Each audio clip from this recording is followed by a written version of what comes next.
Chicken masala எப்படி செய்யலாம் என்பதை இந்த வீடியோவில் நாம் பார்க்க போகிறோம். வணக்கம் நண்பர்களே, பிரியாவில் மீண்டும் உங்களை வரவேற்பதில் மிக்க மகிழ்ச்சி. இன்றைக்கி நான் 500 கிராம் அளவுக்கு சிக்கன் எடுத்திருக்கேன். சிக்கனில் 1 டீஸ்பூன் அளவுக்கு ரெட் சில்லி பவுடர் சேர்த்துட்டு நல்லா அதை கலந்து நம்ம ஒரு 15 நிமிஷம் சிக்கனை ஊற விடுவோம். இஞ்சி பூண்டு விழுது, உப்பு அதெல்லாம் எதுவும் சேர்க்க வேண்டாம். வெறும் காரம் மட்டும் சேர்த்து நீங்கள் ஒரு 15 நிமிஷம் ஊற விடுங்க. இப்போ நம்ம இதுக்கு ஒரு கிரேவி ரெடி பண்ண போகிறோம். 2 மீடியம் சைஸு நல்லா பழமாக இருக்க தக்காளி பழம் எடுத்துக்கோங்க. 10 முந்திரி பருப்பு, அரை டீஸ்பூன் அளவுக்கு கசகசா இல்லாதவங்க பரவாயில்ல விட்டுடுங்க, வெறும் முந்திரி மட்டும் போதும். அரை டம்ளர் அளவுக்கு தண்ணீர் சேர்த்துப்போம். இப்போ இதை நாம் மீடியம் ஃப்ளேமில் ஒரு 5 நிமிஷம் குக் பண்ண போகிறோம். இப்படி குக் பண்ணி நம்ம அரைக்கிறதால உங்களுக்கு அந்த கிரேவி நல்லா ஃபைன் ஸ்ட்ரக்சர் நமக்கு கிடைக்கும். இப்போ ஸ்டவ் ஆஃப் பண்ணிவிட்டு நீங்கள் 1 டீஸ்பூனு காஷ்மீர் சில்லி சேர்த்து அதை அந்த சூடுலேயே நல்லா கலந்து வச்சுருங்க. அதை ஆறட்டும், அப்புறமா அரைச்சிப்போம்.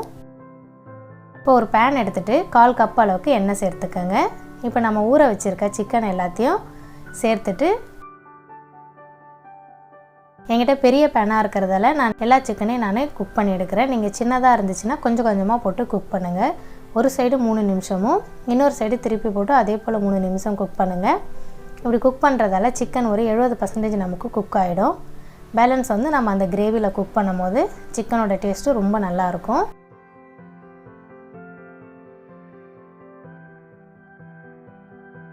இப்போ வெந்த சிக்கனை நம்ம எடுத்து தனியாக பிளேட்டில் வச்சுருவோம். இப்போ சிக்கன் ரெடி.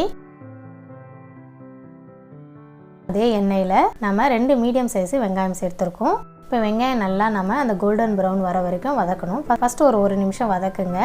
அதுக்கப்புறம் மூடி போட்டு மீடியம் ஃப்ளேமில் வச்சோம்னா ஆனியன் குயிக்காக குக் ஆகிடும்.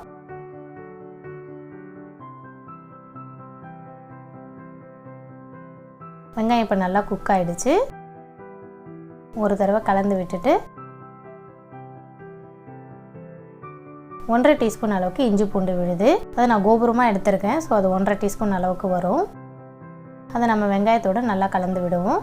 அந்த பச்சை வாசனை போகிற வரைக்கும் ஒரு 1 நிமிஷம் குக் பண்ணலாம். இப்போ தேவைக்கேற்ப உப்பு சேர்த்துட்டு நம்ம ஒரு தடவை கலந்து விட்டுருங்க. இப்போ ஸ்பைசஸ்: அரை டீஸ்பூன் தனியா பவுடர், அரை டீஸ்பூன் கரம் மசாலா.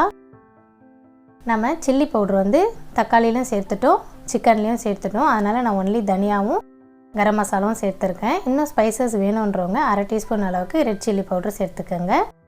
இப்போ ஆல்ரெடி நம்ம ஃப்ரை பண்ணி வச்சுருக்க சிக்கனை இதோடு சேர்த்துட்டு ஒரு 2 நிமிஷம் நம்ம வதக்கிட்டே இருந்தோம்னா சிக்கனில் அந்த உப்பு தனியா ஃப்ளேவர்லாம் ஏறும். அதனால் ஒரு 2 மினிட்ஸ் குக் பண்ணுவோம். அந்த தக்காளியை அரைச்சி கொண்டு வந்துடுவோம். நல்லா ஆறுனதுக்கப்புறமா மிக்ஸி ஜாரில் மாற்றிட்டு நல்லா நைஸாக அரைச்சி கொண்டு வந்துடுங்க. நல்லா ஃபைன் பேஸ்ட்டாக இருக்கணும். இப்போ இந்த அரைச்ச இந்த தக்காளி விழுதும் அது கூட நான் அரை டம்ளர் அளவுக்கு தண்ணீர் சேர்த்துருக்கேன். உங்களுக்கு எக்ஸ்ட்ரா கிரேவி வேணும்னு நினைக்கிறீங்க, நீங்கள் 1 கப் அளவுக்கு தண்ணீர் சேர்த்துக்கலாம். சேர்த்துட்டு ஒரு தடவை எல்லாத்தையும் நல்லா கலந்து விடுங்க. நல்லா கலந்ததும் மூடி போட்டு ஒரு 3 நிமிஷம் நம்ம குக் பண்ணுவோம். மீடியம் ஃப்ளேமில் குக் பண்ணுங்கள்.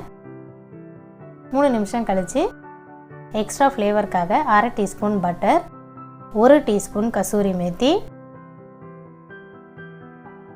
1/4 டீஸ்பூன் கரம் மசாலா, அரை டீஸ்பூன் அளவுக்கு சர்க்கரை சேர்த்துட்டு ஒரு மிக்ஸ் கொடுங்க.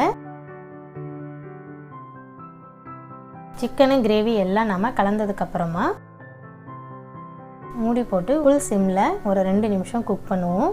கசூரி மெத்தின்றது நம்மளுடைய வெந்தயக்கீரை தான். உங்களுக்கு வெந்தயக்கீரை கிடச்சிதுன்னா க்ளீன் பண்ணி வாஷ் பண்ணிவிட்டு நல்லா வெயிலில் காய வச்சு எடுத்து வச்சுக்கோங்க. அதுதான் கசூரி மெத்தி. அருமையான நம்மளுடைய சிக்கன் மசாலா ரெடி ஆயிடுச்சு. இந்த சிக்கன் மசாலா சப்பாத்தி, பரோட்டா, நான், பட்டர் நான், பிளைன் பிரிஞ்சி, பிளைன் புலாவ் கூடலாம் ரொம்ப அருமையாக இருக்கும். வீட்டுக்கு யாருனா கெஸ்ட் வந்தாங்க இல்லை பர்த்டே பார்ட்டி அப்போல்லாம் இந்த சிக்கன் செய்யுங்க. எல்லாருக்குமே ரொம்ப பிடிச்ச கிரேவியாக இருக்கும். இது நம்மளோட தோசைக்கு கூட இது ரொம்ப அருமையாக இருக்கும். நீங்களும் இதை உங்கள் வீட்டில் செய்து பாருங்கள். உங்கள் கருத்துக்களை கமெண்ட் செக்ஷனில் எழுதுங்க. உங்களுக்கு இந்த டிஷ்ஷு பிடிச்சிருந்ததுன்னா உங்கள் ஃப்ரெண்ட்ஸுங்களுக்கும் நீங்கள் ஷேர் பண்ணுங்கள். இன்னும் இந்த சேனலை சப்ஸ்கிரைப் பண்ணலைன்னா மறக்காமல் சப்ஸ்கிரைப் பண்ணுங்கள். ரொம்ப டேஸ்டியான ரெசிபி, கண்டிப்பாக எல்லோரும் ட்ரை பண்ணுங்கள்.